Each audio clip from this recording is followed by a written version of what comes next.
Property resale में ख़रीदना चाहिए या तो ब्रांड न्यू में, या तो कोई बिल्डिंग कंस्ट्रक्शन चल रहा हो उसमें ख़रीदना चाहिए? ये बहुत लोग का सवाल है। गाइस, मेरा नाम फैज़ है और आप बने रहिए, इसके बारे में आप जान पाएंगे कि प्रॉपर्टी कौन सी ख़रीदना चाहिए। ये बहुत ज़रूरी है। सभी लोग सिर्फ ऐड के पीछे भागते हैं, वो जगह जगह पे ऐड देखते हैं और उसके पीछे भागते हैं, वहाँ प्रॉपर्टी बुक कर लेते हैं। बुक करने के बाद ख़रीद लेते हैं, वहाँ पे उसके बाद उसका मार्केट वैल्यू नहीं बढ़ पाता है और फिर वहाँ पे बहुत सारे अम्यूनिटीज़ तो दिखाते हैं एडवर्टाइज में, लेकिन वहाँ पे ऐसा कुछ चीज़ें नहीं हो पाती है, मार्केट नहीं हो पाता है, किसी आउट एरिया में होता है, तो ये सब प्रॉब्लम होती है। तो मेरा कुछ टिप्स है, आप समझ लो कि कौन सा प्रॉपर्टी सही है, कौन सा प्रॉपर्टी सही नहीं है, कौन सा बिगनर्स के लिए कौन सी प्रॉपर्टी बहुत ज़रूरी है, खास करके बिगनर्स के लिए, क्योंकि बिगनर्स अगर एक बार पहली बार मिस्टेक कर दिए तो उनका काम हो गया। तो ये आप समझिए कि ये मेरा कुछ नोट्स है कि क्यों ख़रीदना चाहिए रीसेल में और क्यों ख़रीदना चाहिए अंडर कंस्ट्रक्शन में।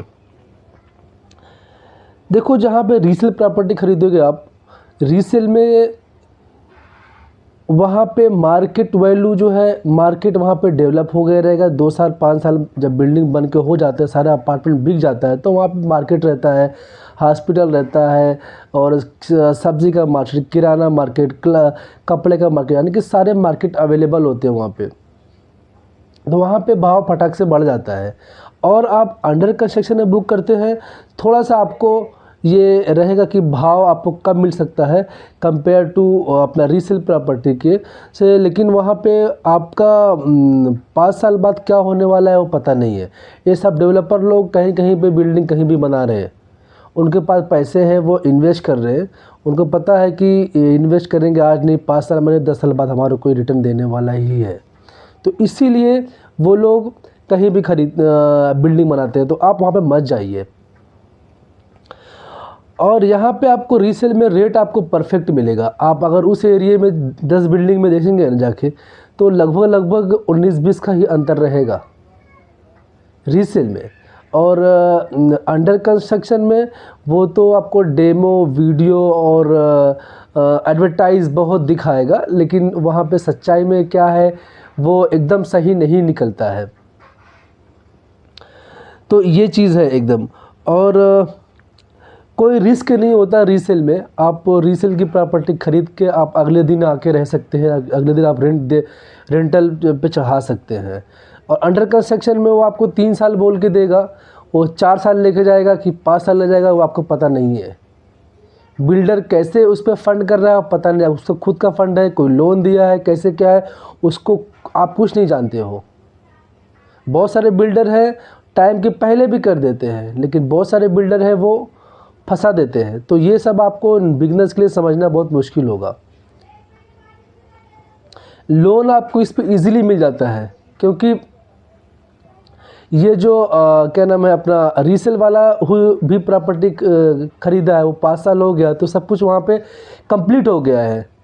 और इसमें आपको समझ लो कि कहीं पैसे नहीं भरा, किसी गवर्नमेंट का ओसी नहीं मिला उसको, फायर सेफ्टी का नहीं मिला, बहुत सारे पेपर वर्क तो नहीं किया, तो आपको उस पर ओसी नहीं मिलेगा, लोन का आपका दिक्कत हो जाएगा। तो ये सब थोड़ा सा इशू आता है, होता है लेकिन थोड़ा इशू आता है। आप इसको ख़रीद के कुछ प्रॉब्लम हो गया, आप इमीडिएटली रीसेल कर सकते हो। रीसेल वाले प्रॉपर्टी आप ख़रीद के वापस से सेल कर सकते हो। कुछ दिक्कत हो गया, आपका फैमिली इशू हो गया, लेकिन इसमें आप इसको बेच नहीं सकते। अब वो बोलेगा भाई दूसरा पार्टी मिलेगा हमको फिर हम बेचेगा, पहले वो अपना बेचेगा जो उसका बचा हुआ है, फिर आपको मिलेगा टाइम तो आपका बेच के देगा, नहीं तो कुछ पैसे काट लेगा आपका। इसमें आपका रीसेल में आपका नेबर जो है, पड़ोसी है, वो भी ज़रूरी है कि बहुत सारे पड़ोसी किच मच करते हैं, तो वो भी आप इसमें चूज़ कर सकते हो वाइजली। लेकिन न्यू कंस्ट्रक्शन में, अंडर कंस्ट्रक्शन में आप चूज़ नहीं कर सकते, क्योंकि आप आ गए, आपके बाजू वाला, आपके सामने वाला कौन आएगा वो पता नहीं है। तो ये एक बड़ा प्रॉब्लम रहता है। बिल्डिंग कंडीशन भी आप देखते हो कैसा स्ट्रक्चर है, कैसा उसका आरसीसी है रीसेल वाले का, आपको समझ आएगा कि भाई उसका सब सिस्टम कैसा है। आप उसको विजिबली और फिज़िकली देख सकते हो, समझ सकते हो रीसेल वाले प्रॉपर्टी को। ये किचन है हमारा, ये हमारा बेड है, ये हमारा फॉल सीलिंग है, ये हमारा सिस्टम है। लेकिन अंडर कंस्ट्रक्शन में जो दिखाते हैं वो शायद से कुछ बिल्डर लोग नहीं देते वहाँ पे, तो वो सब आपको अच्छे से करने को मिलता है। गाइज़ ये हमारा रहा दोनों प्रोस एंड कॉन्स। आप डिसाइड कर सकते हो कि कौन सी प्रॉपर्टी लेना है, और कुछ डाउट्स हैं तो कमेंट करके पूछ सकते हो। मिलते हैं फिर अगले वीडियो में, तब तक के लिए बाय बाय।